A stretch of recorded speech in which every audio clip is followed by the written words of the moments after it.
Imagine a king so young and so ill that he could barely stay on a horse, and yet tasked with defending the holiest city in Christendom. In today's video, we will dive into the most dramatic moment in the life of Baldwin IV, the Leper King of Jerusalem. Amid the unstoppable advance of Saladin, the Muslim threat approached like a storm, promising devastation.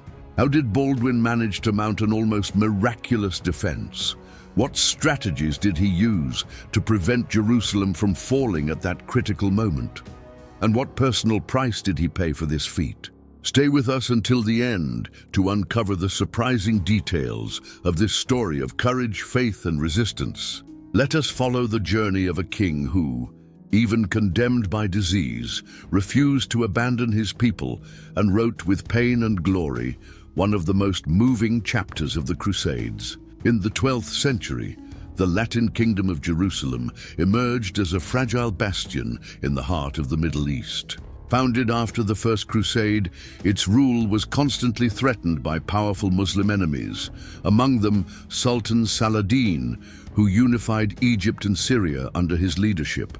The city of Jerusalem, spiritual center of Christendom, symbolized both religious power and political prestige. Amid this ongoing tension, Baldwin IV ascended the throne, still in his teenage years, challenging not only external enemies, but also the relentless disease that day after day weakened his body but never his resolve. The year was 1187.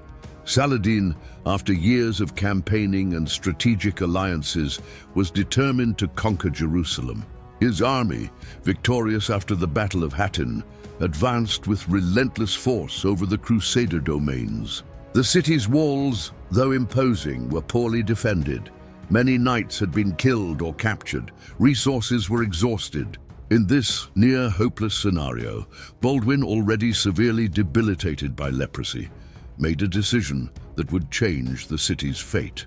Although he could no longer wield a sword as before, Baldwin insisted on being seen by the inhabitants and soldiers. He ordered to be carried in a litter, from where he personally commanded the defense strategies. His mere presence, marked by the silent courage of one who faced death head-on, rekindled the morale of the population and the warriors. With intelligent tactics, Baldwin reorganized what remained of the army and took advantage of Jerusalem's natural defenses.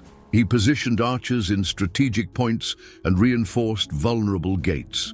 Furthermore, he instructed that ditches be dug in front of the main entrances, hindering the advance of the enemy siege engines. Knowing he would not win by brute force, Baldwin bet on prolonged resistance. While Saladin expected to take the city quickly, he encountered a wall of determination and faith. The city, driven by the courage of its ailing king, resisted far longer than expected. Baldwin also counted on unexpected allies. Messengers sent in haste managed to summon reinforcements from the few remaining Latin lords who could still put up resistance. Small groups of knights and soldiers began to arrive, slightly increasing the defensive forces. It was a race against time, and each day that Jerusalem stood firm was a small victory. Aware of the psychological importance of the fight, Baldwin promoted religious celebrations within the city. Masses, processions, and public prayers unified the population and reinforced the sense of divine mission.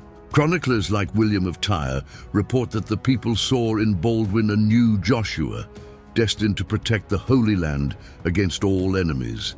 At various moments, Saladin tried to negotiate an honorable surrender, proposing reasonable terms to spare lives. But Baldwin refused all offers, showing a willpower that defied the logic of his physical condition. He knew that surrendering Jerusalem meant not just the loss of a city, but the end of the Christian dream in the Holy Land. Thus, day after day, the siege did not progress as Saladin had expected. The Muslim troops, although more numerous, faced shortages of supplies and disease among their own men. Jerusalem, against all odds, remained standing, sustained by the leadership of a king who could barely move, but whose soul burned stronger than ever. Baldwin IV's effort to hold the city was so remarkable that even his enemies respected him. Saladin, according to reports, came to admire the courage and dignity of that young and ill, yet unbreakable monarch. Despite the heroic resistance, Baldwin knew the situation remained precarious. Food reserves began to dwindle, and the psychological pressure of the siege increased the tension within the city. Nevertheless, his firm leadership prevented internal collapse. Even weakened, the king continued to make strategic decisions, overseeing the maintenance of the walls, organizing patrols, and encouraging constant vigilance against surprise attacks. One of Baldwin's boldest moves was the execution of quick strikes outside the walls. Small groups of knights would suddenly ride out to harass enemy camps, destroying supplies, burning tents, and weakening the morale of Saladin's troops. These actions, though risky, demonstrated that the defenders still had the will to fight and inflicted heavy attrition on the enemy. Meanwhile, the promised reinforcements finally began to gather in nearby cities. Baldwin, aware that he could not sustain the resistance indefinitely, sent urgent messages to Tripoli and Antioch, appealing to Christian allies for aid.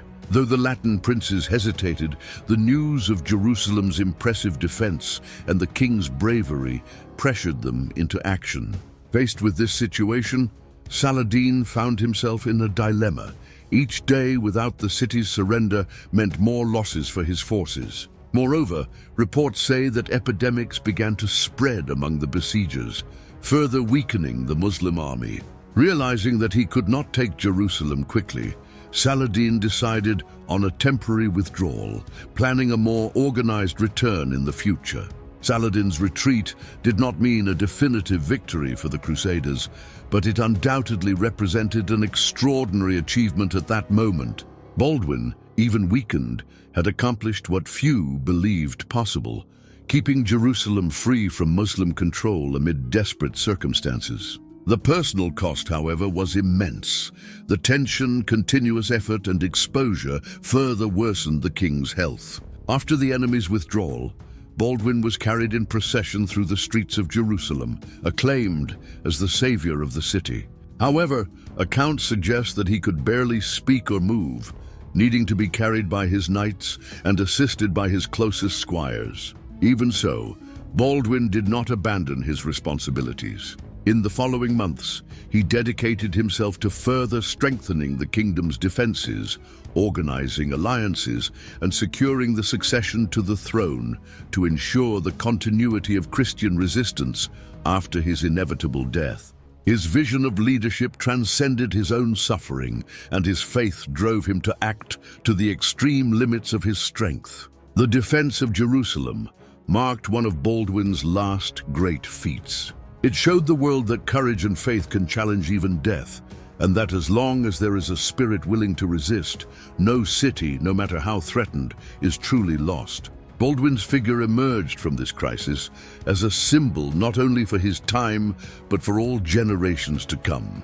A leper king, abandoned by the body but exalted by the soul, who dared to face the greatest threat of his time, and at the height of suffering, saved Jerusalem. If you were moved by the story of the Leper King and want to learn more fascinating episodes from his life and era, don't forget to like this video, leave your comment, and subscribe to the channel.